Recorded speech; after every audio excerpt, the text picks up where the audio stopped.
The wind blew softly past as it caught the red locks of Princess Shadow. She stood at the highest point of the island, turned to face her kingdom. The moon had risen behind her, and her ever-loyal dragon lay at her feet. Her cheeks, stained from stress-filled tears, were licked up by the breeze and stung from the cold. Shadow's chest rose and fell calmly beneath her shirt as her mind raced. Although the arrival of James silenced the call of the sea, there was something else stirring in her stomach.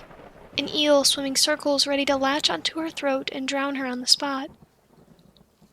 Something was occurring beyond the banks of the beach, deep in the trenches of the sea. She could feel the shift in energy it was triggering. The sixth sense the king had gifted her was screaming. Something was wrong. Her back flexed, and although it wasn't visible to the naked eye, her shadow gave way to her secret wings. The flexing of the muscles that had been clenched all day was painful, but the ability to relax gave her the release she needed. Fire Snapper pressed his muzzle into the center of Shadow's back, the heat from his face relaxing the tension she carried. His heart ached for the princess. Having been raised at her side, he had been present for every tear she ever cried. Even when she would push him away, he stayed, the only constant Shadow had known. Wherever she went, he was not far behind. Unlike her father, who had left her to take care of the whole island, or her brother, who disappeared into the depths, Fire Snapper had stayed. But he was not alone in this endeavor. A dragon, stronger and larger than him, had also been present, but she had her own duties to attend to. The wind shifted, and Shadow's wings caught the air, lifting her an inch from the ground. She shifted them and angled herself softly back onto the rock where she stood. Although she could catch the wind and glide, her ability to fly had been stolen from her. A chunk of feathers were missing from her right wing. Broken ends and frayed tips showed that they had been burned and busted. She had robbed herself of the ability to fly many years ago, now only able to catch the wind and glide. But her mind trailed from her past to the present matter. She may have laid it on a bit thick towards James, but she felt if she was too light he would continue to test her. She herself did not have all the answers, and when he challenged her like that, she boiled. When he insulted the king, that had tipped her scale. She wanted peace and a calm night, but never was she granted such. The king had taught her many things, but dealing with others was always something she struggled with.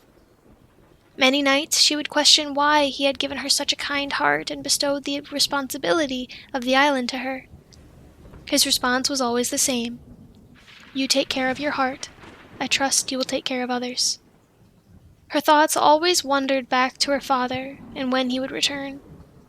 Every night she called out for his voice. A one-word response was all she needed to know he was safe. He had not shared his reason for departure, but she knew it was more than likely something painful and dangerous she would rather not know.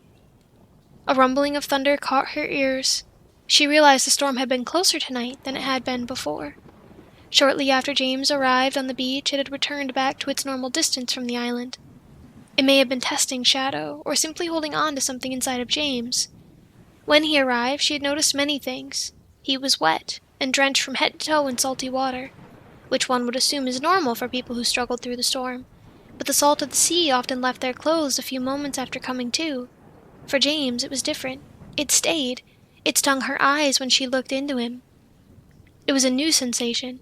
Something about James didn't sit right in her, and it wasn't just his arrogance. Had this been her brother's doing? Was he sending a message through James, or was this just the fact that the storm had been growing stronger? It could have been that James had more resolve than the others, or that he truly didn't belong here. Hearing the silent yawn of her companion, she turned, folding her wings to her back and releasing the small magic she contained. This allowed her wings to be seen by anyone around her. She had the ability to hide them, but it sapped her energy. "I suppose we should get some rest after all, eh, big guy? It is what Samuel told us to do, after all." She let out a soft chuckle. "That boy is something else, I tell you, Snap. You ready for bed, handsome?"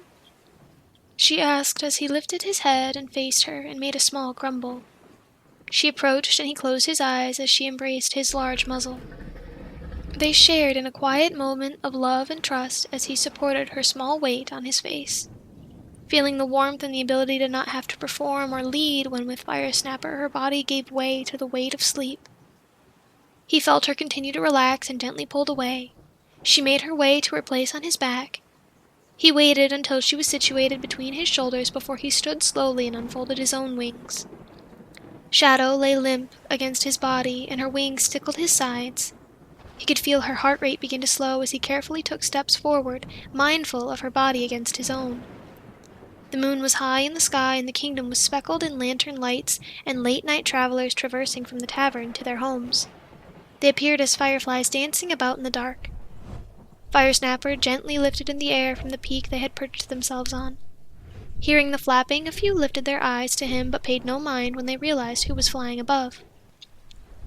Shadow clung softly to Fire Snapper and mumbled something under her breath as she slept against his scales. He was more mindful than normal when he glided down to the entrance of the castle. Landing as softly as he could for his size, he turned when his princess shifted.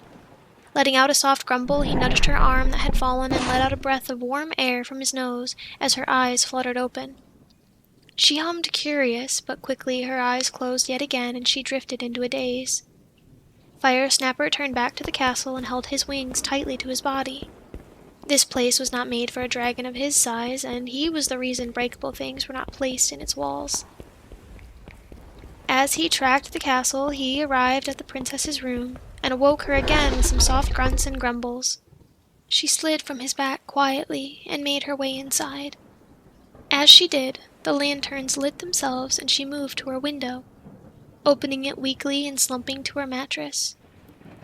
Fire Snapper appeared a moment later, landing on the sill, softly climbing in the large chamber, making his way to the side of the bed Shadow lay. He curled up and drifted into a slumber himself. The day had been busy and some rest was well deserved. Meanwhile, the storm outside raged on and the ocean bubbled softly. A figure had appeared just below its surface, only for a second before disappearing into the depths.